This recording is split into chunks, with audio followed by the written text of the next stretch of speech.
अनुभव शेष रह जाता है।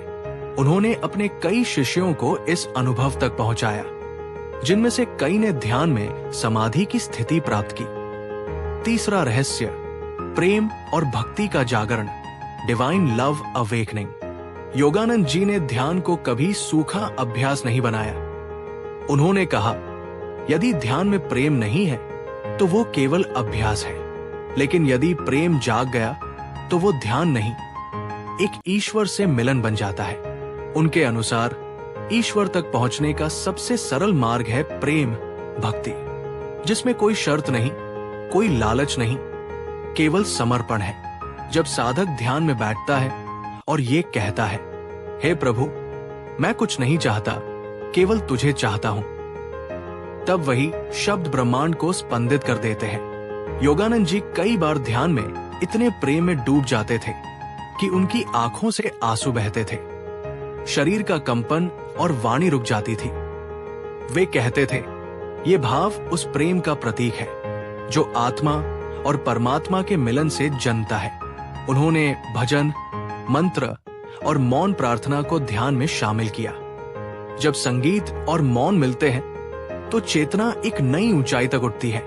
कई शिष्यों ने स्वीकारा कि ध्यान के दौरान उन्होंने योगानंद जी की उपस्थिति महसूस की, एक शांत प्रेम, एक नई ऊर्जा के रूप में। ध्यान का ये मार्ग कोई दूर की बात नहीं है, ये रहस्य हमारे भीतर पहले से मौजूद है, बस ध्यान से उन्हें जागृत करना होता है। और जब एक साधक इन रहस्यों को अपनाकर नियमित साधना करता है तो उसके जीवन में बदलाव स्वतः आने लगते हैं। विचार शांत हो जाते हैं, शरीर स्वस्थ होने लगता है, रिश्ते मधुर हो जाते हैं और आत्मा मुक्त होने लगती है। ध्यान से चमत्कार तभी होते हैं जब ध्यान केवल क्रिया नहीं बल्कि प्रेमपूर्ण आत्म समर्पण बन जाए। परमहंस योगानंद ने जो मार्ग दिखाया वो केवल अनुभूतियों का मार्ग नहीं है, वो मोक्ष की सीढ़ी है। ध्यान जब साधारण से असाधारण की ओर बढ़ता है तो चेतना एक ऐसे द्वार पर पहुंचती है जहां भौतिक सीमाएं समाप्त हो जाती है। न वहां समय का बोध रहता है, न दूरी का। परमहंस योगानंद ने अपने ध्यान अभ्यासों के माध्यम से ऐसे अनुभव किए जो आम समझ से परे थे, चमत्कार जिनका कोई सांसारिक उत्तर नहीं था। एक दिन योगानंद जी ध्यान में बैठे हुए अपने गुरु श्री युक्तेश्वर जी के बारे में सोच रहे थे। वे मीलों दूर थे, लेकिन योगानंद जी की चेतना उनसे जुड़ गई।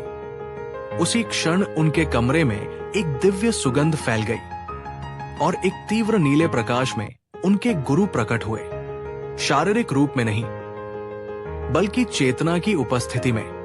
बाद में जब उन्होंने पत्र द्वारा इस अनुभव की पुष्टि की तो उनके गुरु ने कहा, मैं जानता था तुम मुझे पुकार रहे थे। ध्यान में हमारा मिलन हुआ था। ये टेलीपैथी नहीं बल्कि चेतना का सीधा संपर्क था, वो शक्ति जो ध्यान से विकसित होती है। ध्यान का अगला चमत्कारी पक्ष है हीलिंग, अर्थात आध्यात्मिक चिकित्सा। योगानंद जी ने कई बार अपनी प्रार्थना और ध्यान के माध्यम से रोगियों को ठीक होते देखा। एक बार एक साधक जो लंबे समय से अस्थमा से पीड़ित था, उनके ध्यान सत्र में शामिल हुआ। वो साधक ध्यान के दौरान पूरी तरह शांत हो गया और जब सत्र समाप्त हुआ तो उसकी सांस सामान्य हो चुकी थी। डॉक्टरी जांच में भी कोई रोक नहीं पाया गया। योगानंद जी ने कभी दावा नहीं किया कि उन्होंने चमत्कार किया। वे कहते थे, जब मन परम की लहरों से जुड़ता है तो शरीर में दिव्यता बहने लगती है, वो शक्ति स्वयं उपचार करती है। ध्यान से जुड़ा सबसे रहस्यमय अनुभव दिव्य दृष्टि था। ध्यान की गहराई में जब मन एकदम शांत हो जाता है तो साधक त्रिकालदर्शी बन सकता है, अर्थात भूत भविष्य और वर्तमान को एक साथ देख पाना। योगानंद जी ने कई बार भविष्य की घटनाओं का आभास पहले ही कर लिया था। एक बार एक शिष्य जो अमेरिका से भारत आया था, चिंतित था कि उसका परिवार सुरक्षित नहीं है। योगानंद जी ने आंखें बंद की, कुछ क्षण मौन रहे और फिर कहा, डर मत, तुम्हारे माता पिता ठीक है, तुम्हारी माँ ने अभी तुम्हारे नाम से पूजा कराई है। जब शिष्य ने बाद में अमेरिका फोन किया तो वही बात सच निकली। ठीक उसी समय उसकी माँ एक मंदिर में उसके नाम की आरती करवा रही थी। ये सब बातें केवल सुनने में रहस्य लगती है, पर ध्यान की गहराई में ये पूरी तरह संभव है। जब आत्मा ब्रह्मांडीय चेतना से जुड़ती है, तब वो हर चीज को जानने, समझने और अनुभव करने लगती है। जो किसी के हृदय में है वो भी, और जो दूर किसी कोने में घट रहा है वो भी। योगानंद जी के अनुसार ये कोई दिव्य विशेषाधिकार नहीं है, ये हर साधक के भीतर सोई हुई शक्ति है। अंतर बस इतना है कि कुछ लोग उसे जागृत कर लेते हैं और अधिकतर लोग जीवन भर उस बीज को कभी पानी ही नहीं देते।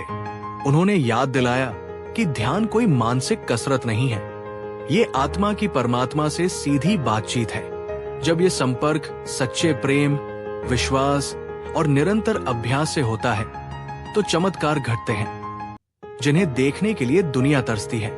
एक बार ध्यान करते समय योगानंद जी ने बताया कि उन्हें स्वामी श्री युक्तेश्वर की आत्मा से